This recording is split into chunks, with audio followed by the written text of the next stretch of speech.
Na nit ninot. Na nit ninot. Na nit ninot. Contes infantils a cau d'orella.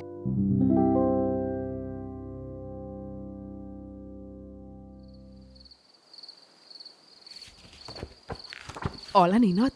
Avui et portaré molt lluny, fins a una illa freda i salvatge que s'aixeca al mig de l'oceà Atlàntic Nord. És un lloc on les muntanyes són tan altes que sembla que toquin els núvols i on el gel i el foc conviuen perquè hi ha volcans i també hi ha glaceres, i on l'aire és tan pur que sembla que netegi els pensaments. Aquest lloc és Islàndia. En un dels seus racons més bonics hi ha una vall que es diu Thorsmork, o la vall de Thor, com el déu del trot de les històries vikingues. És un indret ple de boscos, rierols, muntanyes i penya-segats. I si el visites, potser descobriràs que algunes muntanyes tenen formes estranyes, com si fossin gegants adormits. La gent del lloc diu que són trols petrificats per la llum del sol. Els trols, segons la tradició islandesa, són criatures enormes que viuen a les muntanyes i a les coves. Només poden sortir de nit perquè si la llum del dia els toca, es converteixen en pedra per sempre. Avui t'explicaré la història de 2 trols que vivien a les muntanyes islandeses i que una nit, moguts per la gana i la curiositat, van decidir baixar a la vall per buscar ovelles, però les coses no van anar com esperaven. Estira't, tapa't amb el llençol, respira fons i viatgem junts fins a Islàndia. Feia fred aquella nit. Al cel, la lluna plena brillava tant que la neu de les muntanyes semblava platejada. El vent bufava suau, portant amb ell l'olor de pins i de gel. En una cova gran, amagada darrere d'una cascada mig glaçada, vivien 2 trols, el Grímur i l'Stina. El Grímur era alt i prim com un tronc, amb el nas llarg i tort i unes mans tan grosses que podien agafar pedres grans com carbasses. L'Stina era ampla i forta com una roca, tenia els cabells llargs i fets un garbuix, eren com cordes, i tenia també uns ulls verds que brillaven a la foscor. Feien molts anys que vivien junts. No eren parella, però sí eren grans amics. Compartien foc, menjar i, sobretot, ganes de fer trapelleries. Aquella nit, asseguts davant el foc, mastegaven peix sec i arrels bullides. El Grímur, fent una ganyota, va dir: «Ja n'estic tip de menjar sempre el mateix». «I què vols menjar, doncs?», va preguntar l'Stina. «Ovelles, ovelles tendres com les dels humans». L'Stina va deixar anar un sospir. «Ai, ja saps que és perillós baixar a la vall. El camí és llarg i el sol surt abans que ens n'adonem». «Si sortim ara tindrem temps», va insistir el Grímur, «i tornarem amb un parell d'ovelles grosses per fer-ne un banquet».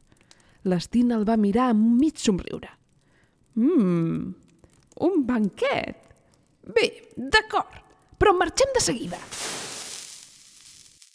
Van apagar el foc i van sortir de la cova.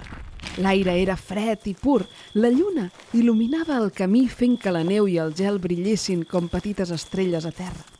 Els trols caminaven ràpid, però intentant no fer soroll.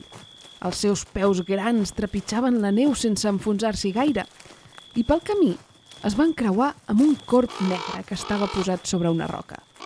El corb els va mirar amb uns ulls com petites gotes d'oli i va grallar: «No us encanteu, trols! El sol no espera!» «Bah!», va fer el Grímur. «Encara queda molta nit!» Van seguir baixant de la muntanya, i més avall, una guineu de pèl rogenc els va sortir al pas. «On aneu, gegants?», va preguntar. «A buscar ovelles», va dir l'Stina. «Vigileu», va advertir la guineu. «El camí és llarg i el sol corre més ràpid del que penseu». Però el Grímur només va riure. «Sempre amb històries! Anem, Stina, que encara ens quedarà temps per seure i triar les millors ovelles!» Quan van arribar a la vall, la nit encara era negra. Les cases de fusta dormien sota la neu. Darrere dels tancats, les ovelles dels humans descansaven. «Mira quina ovella més rodona!» va dir el Grímur assenyalant-ne una. «I aquella d'allà, tota blanca, perfecta per fer un bon estofat!» va afegir l'Stina. Van començar a agafar les ovelles, una per una, però en Grímur, que sempre volia més, deia: «Només una més, i una altra més!» L'Stina, que ja notava una mica de cansament, va mirar al cel i allà a l'horitzó començava a aparèixer una línia blavosa. «Grímur, ja s'acosta l'alba!» «Encara tenim temps», va dir el Grímur. Van continuar fins que de sobte la llum daurada del sol va començar a pintar les puntes de les muntanyes. «El sol!» va cridar l'Stina. Van començar a córrer cap a la muntanya, córrer moltíssim, però els seus passos eren lents amb tot el pes de les ovelles que portaven a sobre, i la llum els va atrapar a mig camí.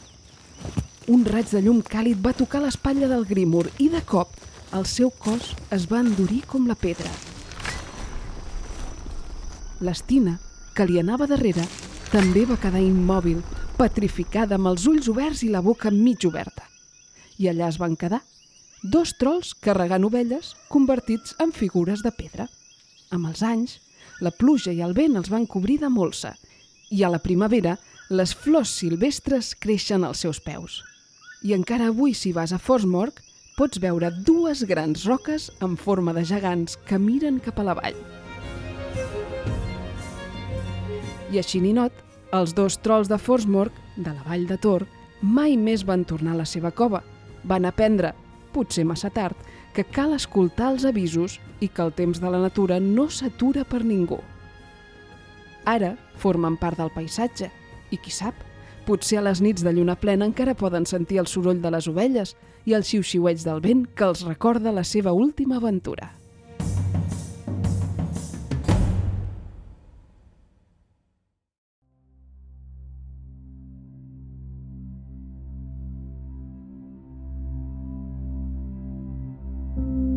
I ara, ninot, tanca els ulls.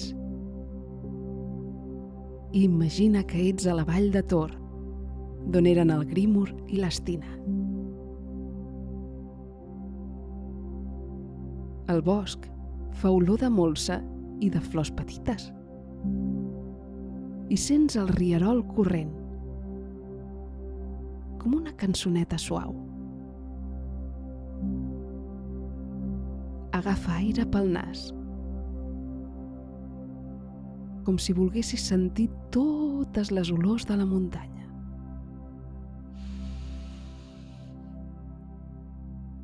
I treu l'aire per la boca, a poc, com si volguessis enviar un missatge suau amb el vent.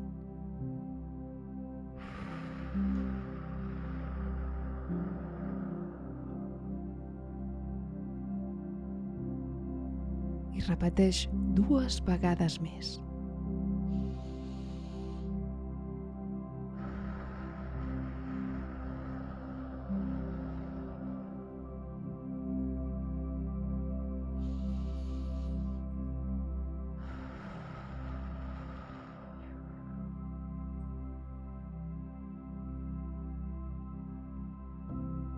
Ara, imagina que estàs assegut a l'ombra d'una gran roca i que aquesta roca té la forma d'un gegant adormit.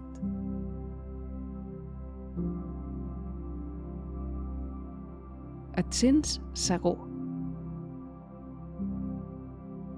Et sents protegit per aquesta gran roca. El sol escalfa la teva cara i el vent t'acarona els cabells.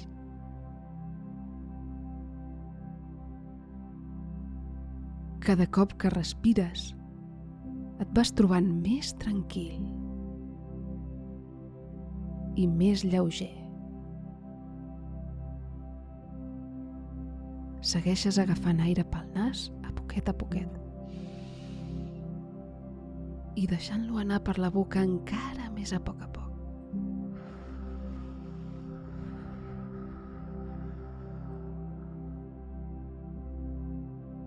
Notes com els teus peus descansen i es tornen tous.